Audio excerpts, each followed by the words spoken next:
بئس مثل القوم الذین کذبوا بآیات، بری ہے مثال اس قوم کی جس نے اللہ کی آیات کو جھٹلایا۔ یہ جھٹلانا کون سا؟ دیکھیے، جھٹلانا کسی شے کا دو طریقے سے ہوتا ہے، قولاً یا حالاً۔ آپ کہتے ہیں تورات اللہ کی کتاب نہیں ہے، یا آپ کہتے ہیں خدا نے خواستہ قرآن اللہ کی کتاب نہیں ہے، یہ بھی تکذیب ہوئی قرآن کی، جھٹلانا ہو گیا۔ اور یہ ظاہری طور پر علی الاعلان جھٹلانا ہو گیا۔ دیکھیں، عملی طور پر حال کے انداز میں جھٹلانا کیا مانی؟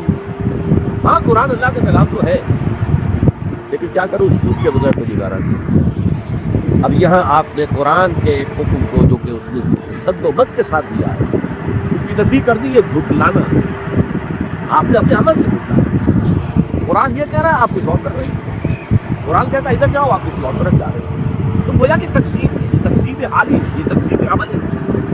حضور نے فرمایا صلی اللہ علیہ وسلم، ما آمن بالقرآن من استحل محارما، جس انسان نے قرآن کی حرام کردہ چیزوں کو اپنے لیے حلال ٹھہرا لیا، اس کا قرآن پر کوئی ایمان نہیں۔ وہ جھوٹا ہے اگر کہتا کہ میرا ایمان ہے قرآن پر۔ یہ تکذیب ہے جو یہود نے کی تھی، ورنہ زبان سے انہوں نے کبھی نہیں کہا کہ تورات اللہ کی کتاب نہیں ہے۔ ان کا دعویٰ تو یہی رہا کہ ہم جو ہے اللہ کی کتاب تورات کو ماننے والے ہیں۔ یہی حال آج ہمارا ہے، اپنے عمل سے پوری امت مسلمہ قرآن کو جھٹلا رہی ہے، جیسے کہ قرآن کا نظام کہیں قائم نہیں، قرآن کے قوانین کہیں نافذ نہیں۔ تو بئس مثل القوم الذین کذبوا بآیات اللہ، اور اس کے بعد فرمایا واللہ لا یہدی القوم الظالمین، اللہ ایسے ظالموں کو ہدایت نہیں دیتا۔ اس میں ہمیشہ میں نے اضافہ کیا، زبردستی ہدایت نہیں۔ ایک آدمی ظلم کر رہا ہے، غلطی پر ہے، لیکن یہ کہ اس کے اندر ابھی اگر مادہ باقی ہے، یہ حق کو سمجھے اور قبول کرے تو اللہ اس کو ہدایت دے دے گا۔ اس کے معنی یہ نہیں ہے کہ کوئی ظالم ہو، مشرک ہو، کافر ہو تو اللہ اسے ہدایت نہیں دے گا، نہیں، زبردستی ہدایت نہیں دے گا۔ اللہ تعالیٰ نے دنیا بنائی ہے آزمائش میں، انسان کو اختیار دے دیا ہے، اما شاکرا و اما کفورا، چاہے تم شکر گزار بندے بن کر رہو، چاہے ہمارا کفران نعمت کرو۔ بہرحال دنیا میں ہم نے تمہیں موقع دیا ہے، حرام کھاؤ یا حلال کھاؤ، تمہیں موقع دیا۔ فمن شاء فلیؤمن ومن شاء فلیکفر، جو چاہے ایمان لے آئے، جو چاہے کفر کرے۔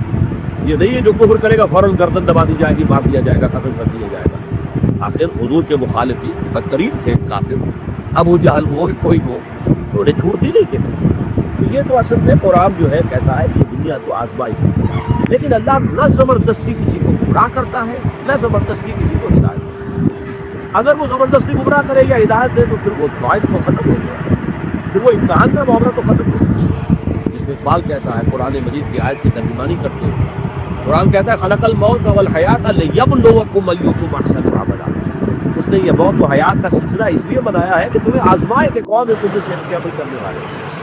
اسی کو علامہ اقبال نے کہا گلزم ہستی سے تو ابراہ مانند حباب، کیا ہماری حیثیت ہے، یہ پوری کائنات، اس میں میرا اور آپ کا کیا مقام ہے۔ بلبلا، جیسے سمندر کے اوپر پانی کا کوئی بلبلا بن گیا ہو تو سمندر کے پانی سے اس بلبلے کی کیا نسبت ہے، لیکن یہ بلبلا بہت عظیم ہے، یہ انسان، اس کو جو ہے خلافت الارض دی گئی ہے، زمین کا خلیفہ بنایا ہے، لیکن بہت پیارا انداز ہے یہ، گلزم ہستی سے تو ابراہ مانند حباب، اس سیاہ خانے میں تیرا امتحان ہے زندگی، یہ زندگی جو ہے امتحان ہے۔